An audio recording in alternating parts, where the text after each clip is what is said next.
There's a question that keeps more people up at night than almost anything else. How do I know if this is real love, not lust, not infatuation, not convenience, but real, lasting, soul-deep love? Because here's the truth, no one really wants to say out loud. You can be sleeping next to someone every night and still feel emotionally abandoned. You can receive, "I love you" texts every morning and still not be truly seen. And yet, the people who really love you, they ask you things most people never think to, not because they're perfect, but because they're present. They don't just want to be with you, they want to understand you. They don't try to fix your silence. They get curious about what it's hiding. In the next few minutes, you're going to hear about two questions, two deceptively simple, powerful questions that only someone who genuinely, emotionally, authentically loves you will ever ask. These questions might make you rethink your current relationship, or realize that someone from your past loved you more than you knew. Or maybe, just maybe, it'll help you recognize the kind of love you truly deserve, but have been taught to settle for less than. So sit with this, because what you're about to hear might change the way you see love forever. Most people miss the signs of real love, not because they're blind, but because they're busy looking for the wrong things. We've been conditioned to chase the loudest gestures, the grand surprises, the fireworks, the poetic text messages. We mistake drama for passion. We think consistency is boring, and somewhere along the way we started believing that love had to be earned, not felt. That's why we chase emotionally unavailable people. That's why we tolerate inconsistency, mixed signals, and shallow validation. Because the idea of calm, steady, present love, it doesn't match the chaos we've been taught to accept as normal. We don't miss the signs because they're hidden. We miss them because they're quiet, subtle, gentle. Real love doesn't scream. It doesn't play games. It doesn't leave you confused. It asks. It listens. It shows up without needing applause. But if your nervous system is used to chasing, waiting, proving, then love that simply offers itself will feel unfamiliar, maybe even uncomfortable. You'll start to question it. Why are they being so nice to me? What do they really want? It can't be that easy, can it? So instead, we gravitate toward people who make us work for crumbs, because that feels more like home. And yet, the truth is, most people have never actually seen healthy love modeled. They don't know what it looks like to be emotionally held, not just physically wanted. They've never been asked the kind of questions that reveal the soul, not just the surface. So when someone comes along who does ask, who notices the small changes in your voice, who checks in when you go quiet, who stays curious instead of taking offense, that love feels foreign. But it's not foreign, it's just unfamiliar, and it's exactly what you deserve. The reason most people miss the signs of true love is because they've spent their whole life adapting to something less. But now, you're about to learn what those signs really are. Real affection isn't loud. It's not always poetic, grand, or Instagram-worthy. But psychologically, it's one of the most powerful forces for emotional security we'll ever experience. Here's what most people don't understand. The brain registers love not just through words, but through patterns, repetition, safety, consistency. When someone checks in on you every day, not to control, but to care, your nervous system begins to relax. When someone remembers your triggers and doesn't use them against you, your trust in them builds without needing to be spoken. Affection, at its core, is emotional attunement. It's someone being so present with you that they notice things even when you don't say them. They hear the pause in your voice. They read between your words. They don't need proof to believe you're hurting. They just feel it. That's because real affection comes from secure attachment. People who are securely attached don't love to get something. They love because it's who they are. Because they've done the work to know themselves, they don't need to control you to feel safe with you. In contrast, anxious or avoidant people might still show affection, but it's inconsistent, confusing, sometimes smothering, sometimes absent. You feel it, but it's laced with doubt. You can't quite trust it. And that's the difference. Real affection feels safe without explanation. Psychologically, affection isn't about intensity. It's about emotional regulation. Someone who truly loves you helps bring you back to emotional balance, not throw you off it. They don't trigger your survival brain, they calm it. When you're with them, you don't feel like you're constantly auditioning for their attention. you just are. And that is the rarest kind of peace. It's easy to say I love you, but affection, real affection, is in the tone, the timing, the tiny choices. It's in someone holding space without needing to fix you. In asking, not assuming. In showing up when it's inconvenient. It's not perfect, but it's present. Not constant fireworks, just a steady flame. And that's where love becomes healing. So here it is. The first question that reveals everything about their love and your worth in their life. It's simple, disarming, but incredibly telling. How can I support you right now? Not, what's wrong with you? Not, why are you being like this? Not, let me fix it. Just, how can I support you? This question changes the entire emotional dynamic because it shifts from judgment to curiosity, from ego to empathy, from control to connection. And most people don't ask it because they're too caught up in their own discomfort around your emotions. Your silence makes them anxious. Your sadness makes them impatient. And without even realizing it, they try to fix you instead of holding space for you. But someone who truly loves you won't rush to change how you feel. They'll want to understand it. They'll want to meet you where you are, not drag you where they feel more comfortable. This question says, I'm here. I'm listening. I'm not trying to rescue you or redirect you. I just want to know, what do you need? It sounds small, but it reflects something huge. Emotional safety. When someone asks how they can support you, they're not assuming they know what's best. They're not centering themselves in your experience. They're offering themselves with consent. And here's what's powerful. Sometimes you'll answer with words, sometimes with silence, sometimes with, I just need you to sit here. And they will. Because love isn't about knowing the perfect thing to say, it's about being willing to ask. Most people think love is proven through action. But the right questions, gentle, respectful, intentional questions, are action.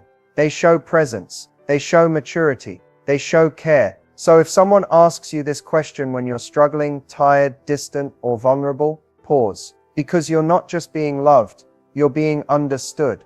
And that's what separates real love from performance. There's a second question, the one that often goes unasked, and yet it's the one that shows you everything about whether this love is safe or silently self-centered. Here it is. What are you afraid to tell me? Let that settle. Not, is there something wrong? Not, what are you hiding? But gently, what are you afraid to tell me? This question doesn't just open the door. It tells the other person, you can bring your full self here, even the parts you think are too messy, too complicated, too much. Most people never ask this. Why? Because they're afraid of what might come up. Afraid that honesty could break the illusion, that the answer could be something they're not ready to hear. But real love doesn't fear depth. It welcomes it. This question is about emotional safety at the highest level. Because let's be honest, everyone has something they're afraid to say. Something they've buried under years of people pleasing or trauma. Something that past partners shut down, mocked, or ignored. Maybe it's a fear. Maybe it's a truth. Maybe it's simply, I don't know how to ask for what I need. When someone asks this question and means it, they're not just loving the parts of you that are easy to love. They're saying, I want to hold space for the whole you, even the parts you think will scare me away. That's rare. And that's where trust is born, not from perfection, but from permission. Now here's why this is a deal breaker or a green flag. If someone shuts down when you try to share something vulnerable, if they get defensive, dismissive, or shift the conversation back to themselves, that's your answer. They don't want the real you. They want the version of you that makes them comfortable. But if they ask this question, gently, patiently, and they really listen, that's a green flag the size of a billboard, because they're not just inviting your honesty, they're ready for it. They're telling you, I want the parts of you no one else stayed long enough to see. And maybe for the first time,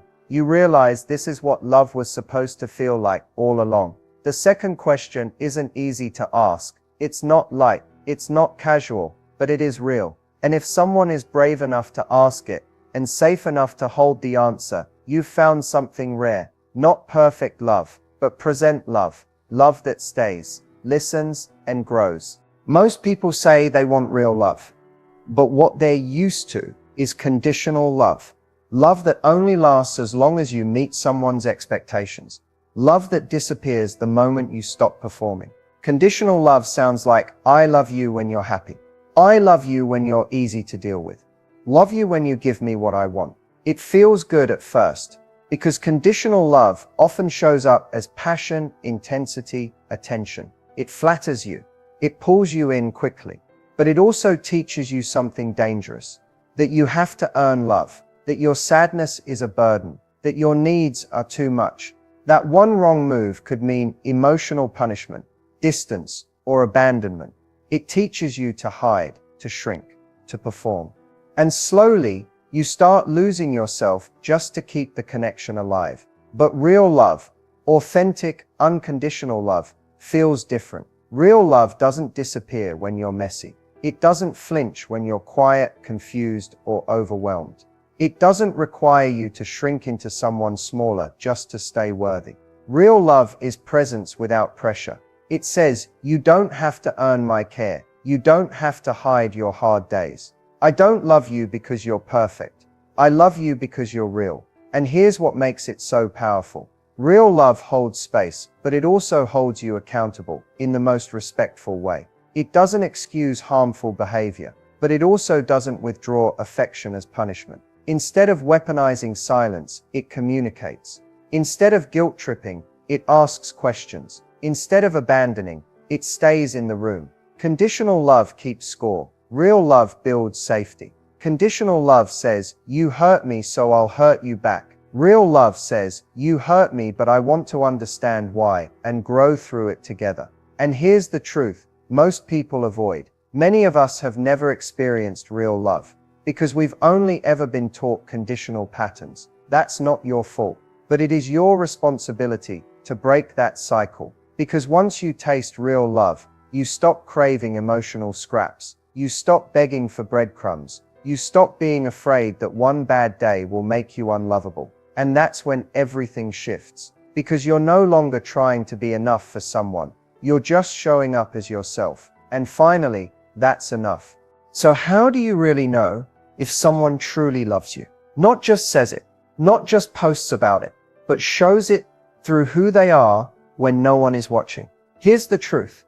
Love isn't proven in the big romantic gestures. It's revealed in the small, consistent ones. You know someone truly loves you by the way they stay present when it would be easier to disappear. Do they lean in when you're not at your best? Do they ask, not accuse? Do they respond to your silence with concern, not frustration? Someone who truly loves you pays attention. They notice when your energy shifts. They remember what matters to you, not just birthdays or favorites, but what makes you feel safe, what makes you feel seen. And here's a big one. They don't punish you for having needs. They don't make you feel guilty for expressing discomfort. They don't label you too sensitive when something hurts. They don't weaponize your vulnerability. Instead, they hold space. Not always perfectly, not without human moments, but consistently enough that you feel emotionally safe, not scared. You'll know they love you by the way they speak to you during conflict. When you disagree, do they seek understanding or control? Do they fight to win or fight for resolution? Love isn't about who's right. It's about who's willing to repair. Another sign. They protect your name when you're not in the room. They don't let others speak badly about you. They don't joke about your insecurities. Real love honors your humanity, even when you're not around to hear it. Also pay attention to how they handle your growth. Do they encourage it or resist it? Do they support your healing, your goals, your boundaries? Or do they subtly try to pull you back into the version of yourself that's more convenient for them? True love makes room for expansion. It doesn't just tolerate who you are, it champions who you're becoming. And maybe the most important sign, they show up. They show up on the hard days. They show up when conversations get uncomfortable. They show up even when there's nothing in it for them. Because at the end of the day, love is not just something you say. It's something you prove with presence, patience, and practice. So if you're wondering whether someone truly loves you, don't just listen to the words. Watch the patterns. Because actions may whisper, but they never lie. Healing from fake love is one of the hardest things you'll ever do. Because you're not just mourning the person, you're mourning the version of you that believed it was real. Fake love is tricky. It doesn't always feel fake at first. It can come wrapped in compliments, attention, late-night phone calls, and promises that felt sincere until they weren't. It can feel like the real thing because it wanted to be until it had to be consistent. You see, fake love isn't always malicious. Sometimes it's just immature. Someone wanted the benefits of your presence, your softness, your loyalty, without doing the work to honor what that actually meant. They loved the idea of you, not the reality of showing up for you. And when it ended, whether slowly or suddenly, it left you questioning everything. Was it ever real? Did they ever care? Was it your fault? Let me say this clearly. It was not your fault. You showed up with love, with effort, with sincerity. That's not weakness. That's courage. But now comes the real work, not of forgetting them, but of remembering yourself. Healing from fake love means unlearning the lie that love must hurt to be real, that you must prove your worth to deserve consistency. That being too much is the reason someone walked away. Because the truth is, they didn't leave because you were too much. They left because they weren't ready for someone who knew how to love deeply. And now, this moment right here, is where your healing begins. Not in trying to get closure from them, but in giving it to yourself. Closure isn't something they owe you. It's something you give yourself when you finally say, I deserve more than this, and I'm done settling for anything less. Real healing means reclaiming your voice. It means learning to trust your intuition again, the one that whispered something was off long before it ended. It means forgiving yourself for staying too long, and celebrating yourself for finally letting go. Yes, it hurts. But pain is not proof that you failed. Pain is just the evidence that you cared deeply. And now, you're learning how to care for yourself just as deeply. You don't need revenge. You don't need them to understand.